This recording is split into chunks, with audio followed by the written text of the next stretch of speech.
Hello friends. स्वागत है आपका हमारे यूट्यूब चैनल आर के हिंदी कहानियों में। आज की कहानी है बेटी का सांवला रंग। शाम का वक्त था। भाग्यश्री के घर पर काफी चहल पहल थी। सभी सेवक भाग भाग कर काम कर रहे थे। घर की सजावट भी देखने लायक थी। उसी समय वो कॉलेज से घर आई। यूं कोलकाता का धर्मतल्ला काफी भीड़ भाड़ वाला इलाका है। यही वजह थी कि उसे घर आते आते देर हो गई थी। भाग्यश्री के पिता वहीं पर एक साधारण व्यापारी थे। वो दहेज के लिए पैसा इकट्ठा करने से ज्यादा अपनी दोनों बेटियों को शिक्षित करने पर जोर देते थे और इसमें वो कामयाब भी रहे। भाग्यश्री को अपने घर में किए गए सजावट आदि के बारे में कुछ नहीं पता था। अरे वाह, आज इतनी सजावट, कोई खास बात है क्या? चारों तरफ नजर दौड़ाते हुए भाग्यश्री ने पूछा। शायद तेरी शादी का ख्याल दिल में आया है, इसीलिए मम्मी ने लड़के वालों को बुलाया है। छोटी बहन दिव्या फिल्मी अंदाज में बोलती हुई उसे छेड़ने लगी। माँ, इस बार कौन आ रहा है तुम्हारी इस काली कलूटी बेटी को देखने के लिए? कितनी नुमाइश करनी है आपको? क्यों नहीं थक जाती आप? कंधे से बैग उतारकर पैर पटकते हुए भाग्यश्री ने रोष प्रकट किया। बेटा, बड़े अच्छे लोग हैं, तुम्हारी मौसी के ससुराल वाले हैं। लड़का मानव यहीं यादवपुर में अपना कारोबार करता है। बहुत पैसे वाले लोग हैं। अच्छी बात क्या है पता? तुम्हारे रंग से उन्हें कोई एतराज नहीं है बेटा। माँ ने उसे समझाते हुए लड़के और उसके पूरे खानदान की जानकारी दी, जिसमें भाग्यश्री की कोई दिलचस्पी नहीं थी। ये क्या बात हुई? मुझसे पूछा भी नहीं और रिश्ता तय कर दिया। अभी तो स्नातक का आखिरी साल चल रहा है, उसके बाद मुझे कानून की पढ़ाई करनी है, वो बोले जा रही थी। हाँ, पढ़ लेना, एक बार रिश्ता हो जाए उसके बाद सब कुछ करना। किसने रोका है तुम्हें? माँ ने बीच में ही टोका। और हर बार यही अच्छे और संस्कारी लोग ना तुम्हारी बेटी को डार्क कॉम्प्लेक्शन का खिताब देकर चले जाते हैं। रहम करो माँ। भाग्यश्री पैर पटकती हुई अपने कमरे में चली गई। वहां बिस्तर पर उसके लिए एक सुंदर गुलाबी साड़ी रखी हुई थी। अब क्या इसे भी पहनना होगा? वो लगभग चिल्लाकर बोली। उसने अपने आप को आईने में देखा। लंबा कद, छरहरा बदन, पतले होंठ, लेकिन सबसे ऊपर उसका सांवला रंग। उसने आईने से नजरें फेर ली। तभी गेस्ट रूम से पापा की आवाज आई। मेहमान आ गए। पापा की आवाज सुनते ही भाग्यश्री का मन स्थिर हो गया। फिर वही सब होगा। लड़के वालों को सब कुछ पसंद आएगा, पर सांवली रंगत के आगे सब कुछ फीका पड़ जाएगा। वो अनमने ढंग से तैयार हो गई। उसकी खूबसूरती गुलाबी साड़ी में और निखर गई थी। उसके तीखे नैन नक्श किसी का भी दिल चुराने के लिए काफी थे। शरबत का ग्लास लिए जैसे ही वो अंदर आई, मानव की नजरें भाग्यश्री पर स्थिर हो गईं। दोनों की आंखें चार हुईं। दिल की धड़कनों ने एक साथ धड़क कर एक दूसरे का अभिनंदन किया। मानव को तो भाग्यश्री देखते ही पसंद आ गई थी। दोनों पक्षों में बातचीत का सिलसिला शुरू हुआ ही था कि भाग्यश्री ने अपनी बात रख दी। मुझे आप सभी से कुछ कहना है। मैं पहले अपनी पढ़ाई पूरी करूंगी और एक सफल वकील बनने के बाद ही शादी करूंगी। भाग्यश्री ने तनिक ऊंची आवाज में अपनी बात रखी, जिसे सुनकर सभी स्तब्ध हो गए।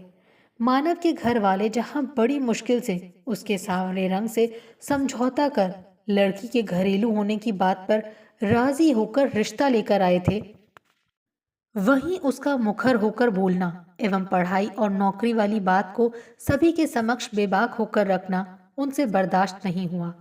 मानव की मां मालती देवी बोली, लड़कियों को घर के काम ही शोभा देते हैं और हमारा मानव इतना कमा लेता है कि उसकी गृहस्थी अच्छे से गुजर बसर हो जाएगी। तुम्हारी नौकरी हमें। वाक्य पूरा भी नहीं हुआ था कि भाग्यश्री उठ खड़ी हुई। मालती देवी का इशारा साफ था। ना तो वो भाग्यश्री को आगे पढ़ने की अनुमति दे रही थी और ना ही एक सफल वकील बनने की इजाजत, जो कि भाग्यश्री का सपना था। ऐसे घर में शादी कर अपने सपनों को कुचलना उसे कतई मंजूर नहीं था। उसने उनकी शर्तों पर शादी करने से इनकार कर दिया और अपने कमरे में चली गई।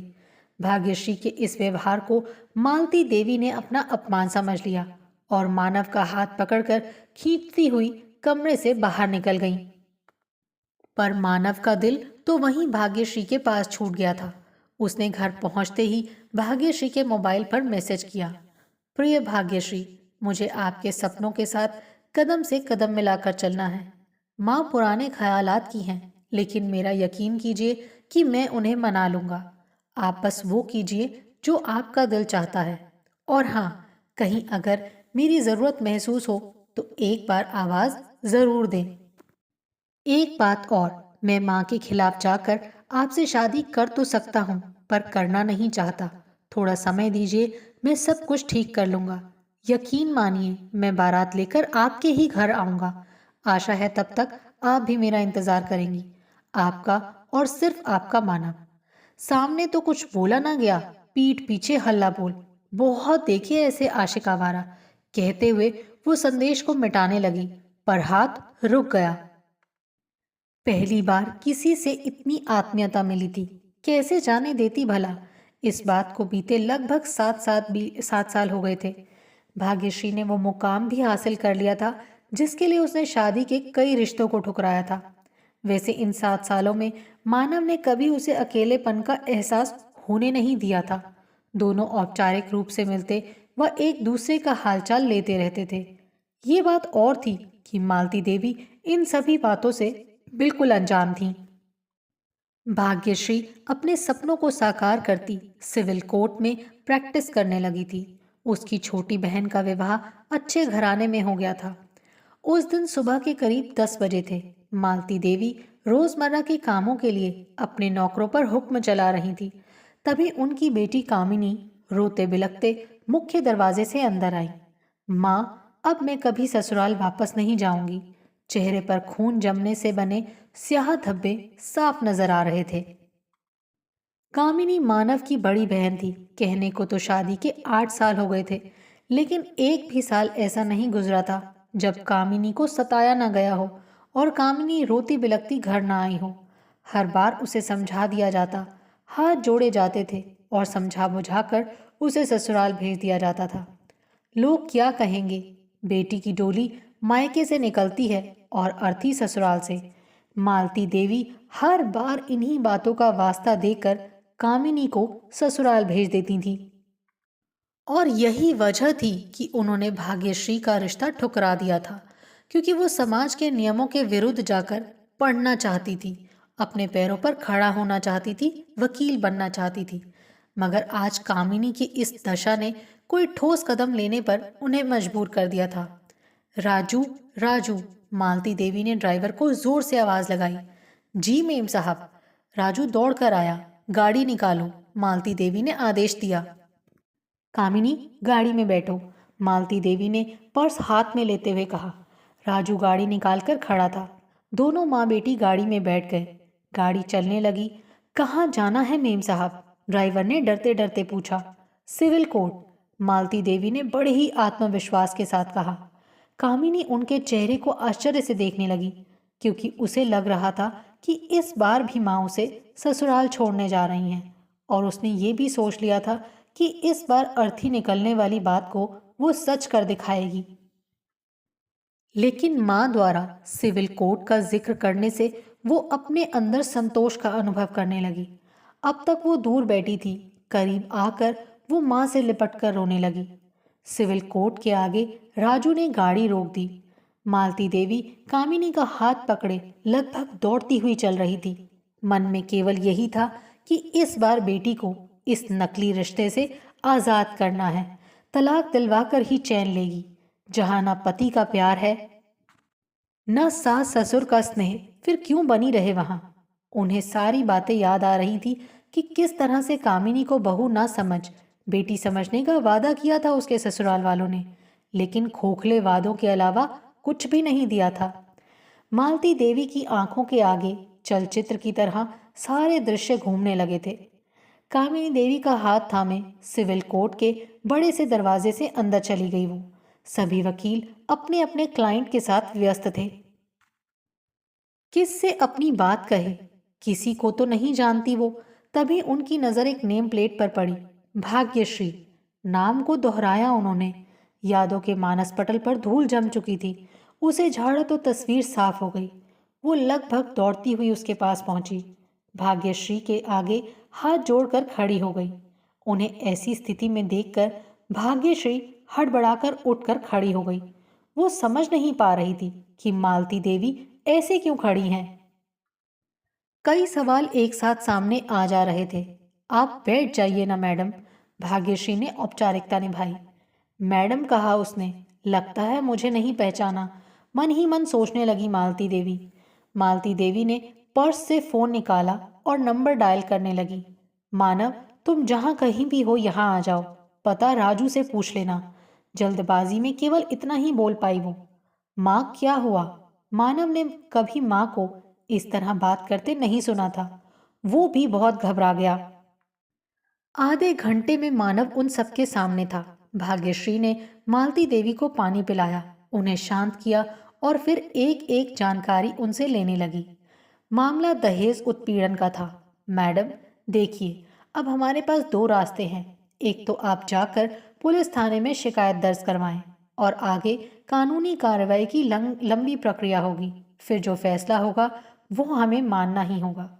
दूसरा, मैं कामिनी जी के ससुराल वालों से मिलकर उन्हें न्यायिक प्रक्रिया के साथ समझाऊं, क्योंकि किसी का घर टूटे ये कोई नहीं चाहता। मैं तो बिल्कुल भी नहीं। आगे आप जैसा कहें।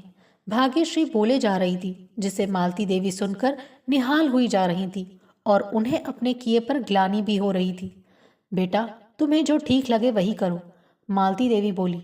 भाग्यश्री मानव के साथ जाकर कामिनी के ससुराल वालों से मिली। काले कोट वाले को देखते ही वो सिहर गए थे। रही सही कसर उसके रोबीले अंदाज ने पूरी कर दी थी।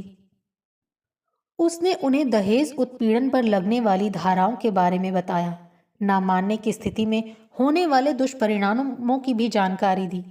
मरता क्या न करता, नतीजा ये हुआ कि कामिनी के ससुराल वाले उनकी हर बात मानने के लिए तैयार हो गए।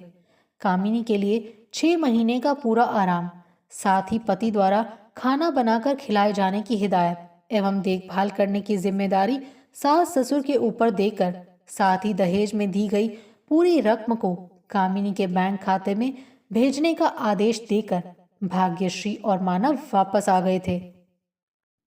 ये सब देख मालती देवी की आंखों में भाग्यश्री के लिए ढेर सारा प्यार उमड़ रहा था। जब उन्हें पश्चाताप करने का कोई और रास्ता नहीं दिखा तो एक दिन बेटे से बोली, मानव, मैं भाग्यश्री को बहू बनाना चाहती हूँ। वो मान तो जाएगी ना? माँ, पिछले 7 सालों से वो भी हमारा ही इंतजार कर रही है। सच मानव? सजल नेत्रों से कहा मालती देवी ने। उत्तर में मानव ने कुछ फोटोज दिखाए जिसमें वो साथ साथ थे। भाग्यश्री के घर जाकर उसकी माँ से उन्होंने जो कुछ भी कहा वो काबिले तारीफ थी। मुझे अपने बेटे के लिए आपकी होनहार और काबिल बेटी का हाथ चाहिए। आशा है आप मुझे मना नहीं करेंगी। भाग्यश्री की माँ ने नम आंखों से मालती देवी को गले से लगा लिया था। मालती देवी ने भाग्यश्री के गले में सोने का हार पहनाया। अब से मैं तुम्हारी माँ हूँ, मुझे मैडम मत कहना प्लीज, मालती देवी ने याचना भरे शब्दों में कहा।